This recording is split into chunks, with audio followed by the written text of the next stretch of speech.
preliminary matters, Madam Witness, pwede po ba, kami po ay interesado, ano po ang inyong pangalan at iba pang mga personal na detalye?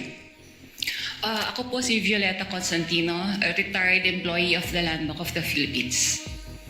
Okay. Sabi po ninyo, kayo ay retired employee ng Land Bank of the Philippines. Madam Witness, gaano po kayo katagal na nagtrabaho sa Land Bank of the Philippines bilang isang empleyado? Nagtrabaho po ako sa Land Bank for 32 years na po. Okay. So, bago po ang inyong retirement, ano po ang inyong naging posisyon sa Land Bank kung meron man? Ako po ang Department Manager po sa Land Bank Show Boulevard Branch. Okay, sabi ninyo, kayo ay isang Department Manager ng Land Bank Show Boulevard. Madam Witness, ano ba ang ibig sabihin ng Department Manager? Ang Department Manager po ay kagaya rin po ito ng isang branch manager ng isang bangko po. Okay, so parang branch manager din po. Ngayon, bilang Department Manager, Madam Witness, ang tanong ko po sa inyo, ano po ba ang inyong functions and responsibilities? Ang main function ko po as a branch manager, ako po ang nag-oversee sa lahat ng transactions po ng branch, particularly po sa opening ng accounts, deposits, encashments, withdrawals. Kasama na rin po dito yung pagmamarketing po and other administrative functions. Okay. Now, kanina, Madam Witness, sabi mo, kayo ay Department Manager sa Show Boulevard Branch.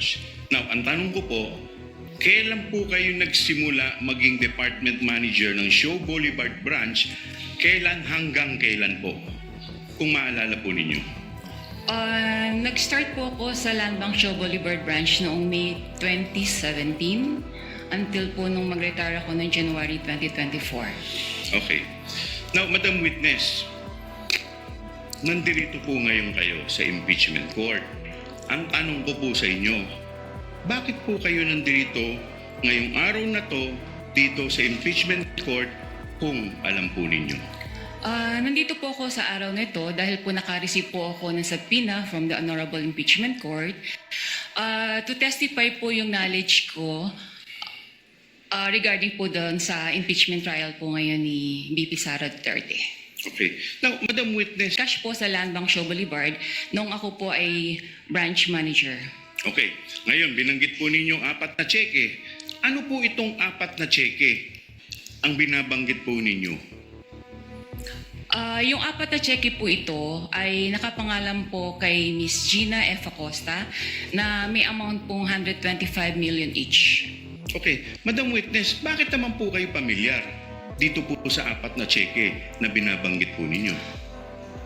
Familiar po ako dito kasi ako po yung nag-oversee ng encashment na to nung ako po ay branch manager po ng Show Boulevard Branch. Okay. Now, Madam Witness, kung ipakikita po sa inyo itong 4 na cheque na in-encash po ninyo sa Show Boulevard Branch, pag ipakikita po ito sa inyo, itong kopyang ito, ma-identify po ba ninyo ito? Opo. Okay. Madam Witness, Your Honor. Yes, Counsel for Respondent, Attorney Paul. What is your pleasure? Okay, with just to expedite the proceedings, Your Honor, we are willing to stipulate that the witness has the ability to identify these checks. okay. Has the ability to identify the checks. And we are also not questioning the authenticity of such checks, Your Honor. For the reference of the Senator Judges, you're referring, Attorney Poa, to the 4 checks which are common exhibits of both parties. That is correct, Your Honor.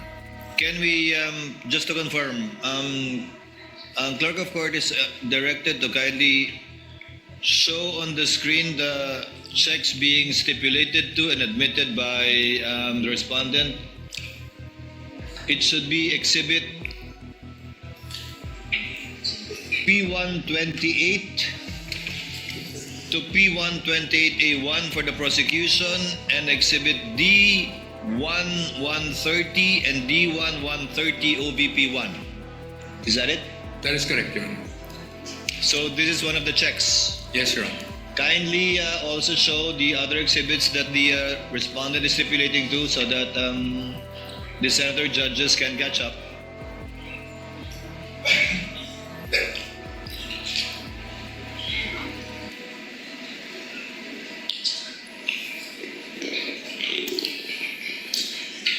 Given that the respondent has stipulated to the aforementioned checks for 125 million each, dated December 20, 2022, January 31, 2023, April 18, 2023, and July 13, 2023, correct? That's correct, Your Honor. Will you also stipulate, counsel for respondent, that these checks were encashed as well? Yes, Your Honor. And that these checks were from the Treasury of the Philippines, and the payee was Gina Acosta, Your Honor. So that these checks are authentic, that these checks were encashed by Gina Acosta, that these checks cover the face value of 125 million each, encashed on the dates mentioned by the respondent, and that it was encashed by Gina Acosta As SDO, Your Honor. as SDO. Given that the counsel for respondent has stipulated and so admitted these facts, counsel from the panel of prosecutors, kindly proceed with other items given the stipulation by the counsel for respondent. There's no need for Thank this you, Your witness to Honor. testify in these matters anymore. Thank you, counsel Okay, for thank you, Your respondent. Honor. Your Honor, Madam Witness, dahil po yung harap ng cheque ay inadmit na po ng ating defense, pupunta po tayo dun sa baba. Meron po akong nakikita dito sa screen na image na nakalagay po sa baba, at ito po ay asan ba yun natin? Ito po ay nakamarka bilang Exhibit P-Roman numeral 1-28-A-1. Madam Witness, ano po itong imahe na nakikita po natin sa baba? Kung alam po ninyo. Sir, pwede po ba akong makahingi ng copy? Okay. Medyo Your Honor, may we request... Assisting counsel is authorized to approach the witness as well as assisting counsel from the respondent. Okay, Your Honor, my assisting counsel, Attorney Cristina Pasicolan, will approach the witness, Your Honor.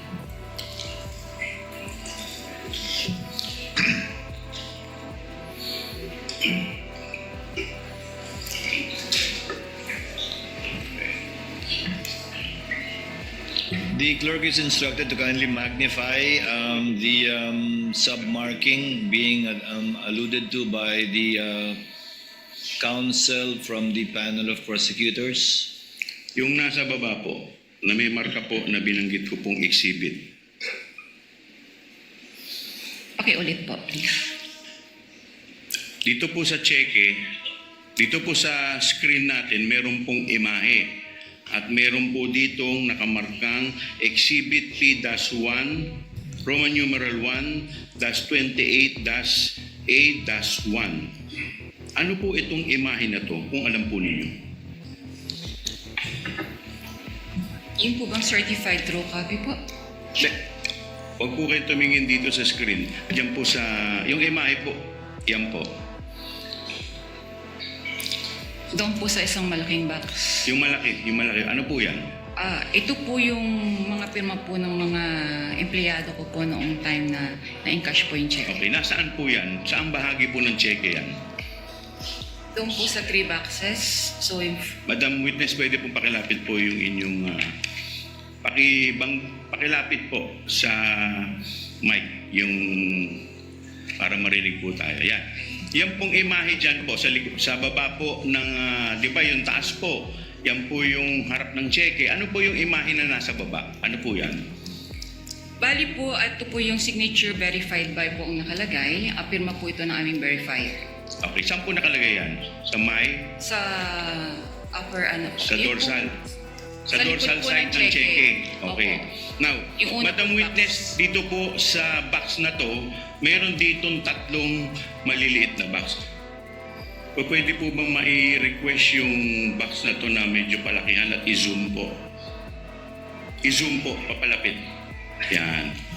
Pwede po bang pataas? Pataas, paharap. Pa-rotate po, paki-rotate po, paki-rotate.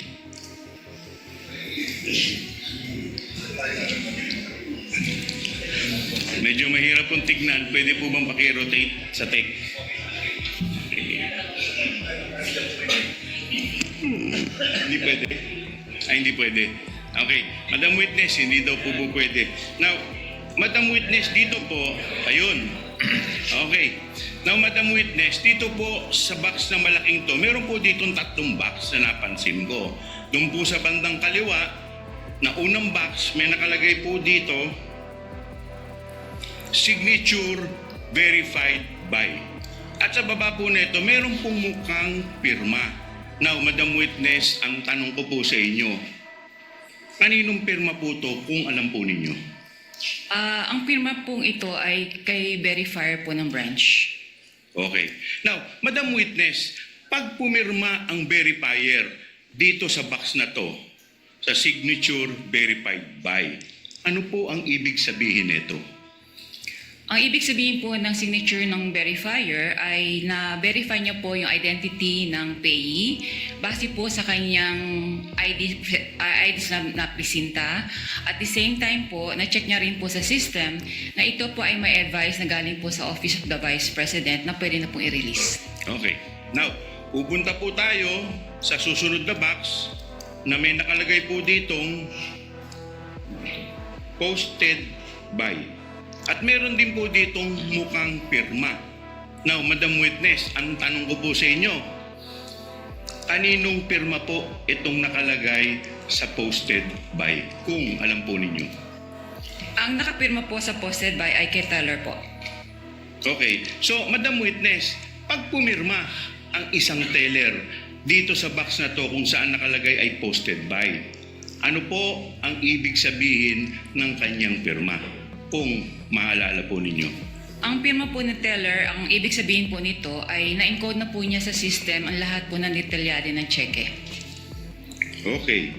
Now, pupunta na po tayo sa ikatlong box na may nakalagay pong approved by at meron din po ditong mukhang pirma.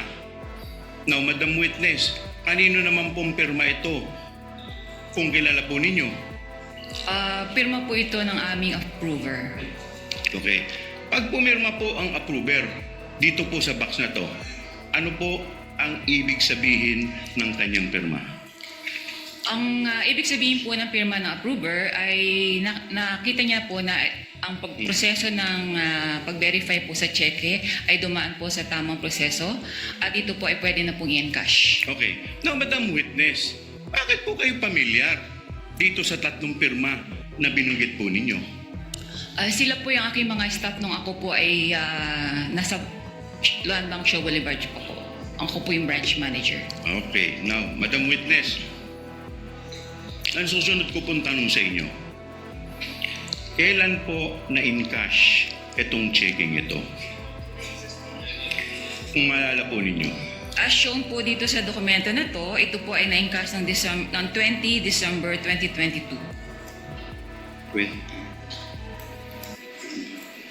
Okay. Now, sabi po ninyo, as shown dito sa record, ano po bang record ang binabanggit ninyo, Madam Witness? Ito po yung validation ng teller na naka-appear po doon sa ilalim. Now, Madam Witness, pwede po bang pakituro po sa amin, nasaan po dito sa parting to ng dorsal side Ito ng po. cheque, yung binabanggit po ninyo? Nasa ibaba po, lower right portion. Lower right portion. Opo, Pwede po makikita- bang paki-zoom para po mas malinaw at para po sa mas makita po natin ang maigi? Ganun. Yan. Yan. Saan po dito? Ano pong nakalagay? 20 December 2022. Yan. Okay. Now, Madam Witness, kailan nilagay ang markang ito kung alam po ninyo? On time po na yung encashment. Okay. Now, pupunta na po tayo sa pangalawang dokumento, Madam Witness. Ito po ay yung check number 0000244053 na may petsang January 31, 2023 at payable sa isang, again, Miss Gina F. Acosta for 125 million pesos. Now, Madam Witness, ano po ang relasyon ng checking ito sa mga checking binabanggit po ninyo kanina? Kung meron man po. Yan pong cheque na yan ay isa po sa mga apat na cheque po na na-encash po ni Miss Gina F. Acosta nung ako po ang branch manager. Okay. Madam Witness, hindi ko na po itatanong sa inyo yung taas dahil yun po ay inadmit na at instipulate na po natin. Pupunta po tayo doon sa lower portion kung saan may nakalagay na Exhibit P-Roman numeral 1-28-B-1.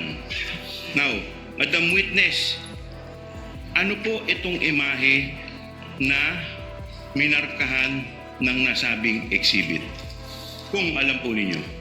Ito po yung likod ng cheque po. Okay. Now, bakit po pa kayo pamilyar dito po sa checking ito, Madam Witness? Ito po yung in-encash nga po nung ni Miss Gina Acosta nung time ko pong manager sa Land Bank Show. Okay. Now, Madam Witness, pupunta tayo dun sa malaking box. Pwede po bang paki-zoom in ulit yung malaking box? Pwede po paki-ipatyatayo po. Yan. Now, Madam Witness, kagaya po ng naunang cheque, ito po ay may 3 boxes. Doon at nakapaloob po sa malaking box. Doon sa kaliwa, may nakalagay po dito, signature verified by, at meron din pong mukhang pirma. Now, Madam Witness, kaninong pirma po to? Kung maalala po ninyo at kung kilala po ninyo. Gaya po ng sabi ko kanina, ang nakapirma po sa signature verified by ang verifier po ng branch. Okay. Now, Madam Witness, doon naman po sa gitna, meron din po ditong pirma na posted by. Kaninong pirma po to? Kung maalala po ninyo at kung kilala po ninyo. Sa posted by po, si teller po. Okay. Doon naman po sa parteng nakalagay approved by. Kanino naman pong pirma ito kung alam po at kung kilala po ninyo? Pirma po yung approver, akin po yung initial signature. Pirma po ninyo. Okay. Now, Madam Witness, bakit po kayo pamilyar dun sa unang 2 pirma na binabanggit po ninyo? Mga staff ko po siya nung ako po ay branch manager po ng Show Boulevard branch at nawi-witness ko rin po yung mga pirma nila sa iba pong mga bank documents. Okay. Now, Madam Witness, ito pong pangalawang cheque na nakikita po natin, kailan po ito in-encash kung maalala po ninyo? As shown po dito sa dokumento, ito po ay na-encash noong 06 Feb 2023 po. 06 Feb 2023. Now, Madam Witness, nasaang parte dito po sa ligot yung inyong pinagbabasihan? Nasa lower right po portion. Lower right portion. Pwede po ba pakituro po ninyo specific? Saan po dyan na nakalagay? Yun po, 06 Feb 2023. 06 Feb 2020. Okay. Now, Madam Witness, kailan po inilagay ang markang to kung alam po ninyo? Nung araw po na encashment po niya. Okay.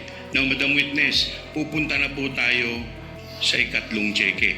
With the permission of the Honorable Chua, Attorney Poa, is this part of what you stipulated or no? The verifier's signature, the teller's signature, the approver's signature, as well as the date of encashment. To be candid, Your Honor, it wasn't part, but right now we are willing to stipulate the same. So, if you're willing to stipulate, let the presiding officer state it for the record that the signature underneath the on the dorsal side of the check with number 000024, kindly show it to the screen, 245511 in the amount of 125 million pesos with the payee as Gina F. Acosta, dated April 18, 2023, that the signatures of the verifier, the teller, and the approver are all authentic and genuine, and that these were made in the course of their ordinary performance of duties. And the date of encashment is April 25, 2023, correct? That's correct, Your Honor. And insofar as Land Bank check number 000024, kindly show it to the screen, 5664, payable to Gina F. Acosta in the amount of 125 million, dated July 13, 2023. The signature of the verifier, teller, and approver on the dorsal side are also all authentic and were signed in the course of the performance of their ordinary duties, and that the date of encashment is July 14, 2023, correct? Stipulate, Your Honor. So stipulated, counsel from the panel of prosecutors, the Honorable Chua. Given the stipulation, these are now deemed admissions for the information of the senator judges, and no proof or testimony is necessary to be presented by the panel of prosecutors. You may proceed, Honorable Chua. Okay, with that, Your Honor, we would like to manifest that and state for the record, Your Honor, that the dorsal portion of the said checks were marked, Your Honor, as our Exhibit P, that's Roman numeral 1, that's 28, that's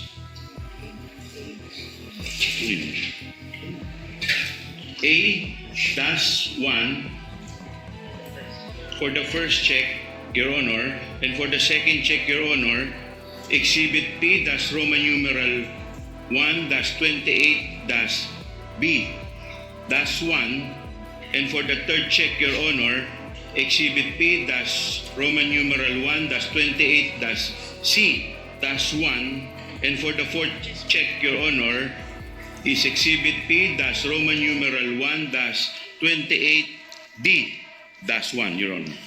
For the record, Your Honor.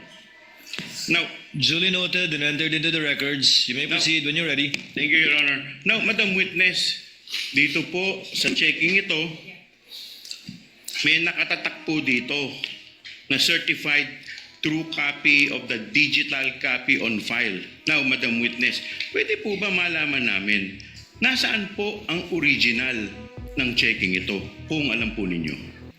Ang original copy po ng mga check-in nito ay na-shred na po siya. Okay. Bakit po siya sinred kung alam po ninyo? As per bank policy po, lahat po ng mga negotiated checks ay may retention period lang po ng 1 year. Kaya ito po ay sineshed na. Okay. So sinasabi po ninyo na ang mga cheque ay sinisred. Now, Madam Witness, pag sinabi ninyong shred, ano po ang ibig sabihin ninyo ng salitang o katagang shred? Ang meaning po ng shred, ito po ay dumadaan po siya sa machine shredder. So, napipira-piraso na po siya ng maliliit. Okay. Now, Madam Witness, sabi ninyo yung physical copy ng mga checking ito ay na-shred na. Ngayon, ano ang relasyon nitong digital copies na ito sa mga cheque na galing sa Land Bank na binabanggit mong cheque? Ano po ang relasyon? Yes, Ito ano po? po yung mga cheque po na na-encash po nga ni Ms. Gina Acosta. Okay. Now, Madam Witness, pupunta po tayo sa proseso ng encashment ng 4 na cheque. Okay. Now, Madam Witness, ano ang proseso ng encashment dito po sa 4 na checking ito? Kung maalala po ninyo. Ang process po na encashment namin, particularly ito pong transaction na to, ay malaki po yung amount involved. So meron pong tumatawag sa amin from cash division po ng OVP a day or two prior po doon sa encashment na Okay. Sige po, tuloy po ninyo. meron po silang for encashment nga po na 125 million. Okay. Now, Madam Witness, binanggit ninyo meron sa inyong tumatawag from the cash department ng OVP. Now, Madam Witness, ang tanong ko po, sino po ang tumatawag sa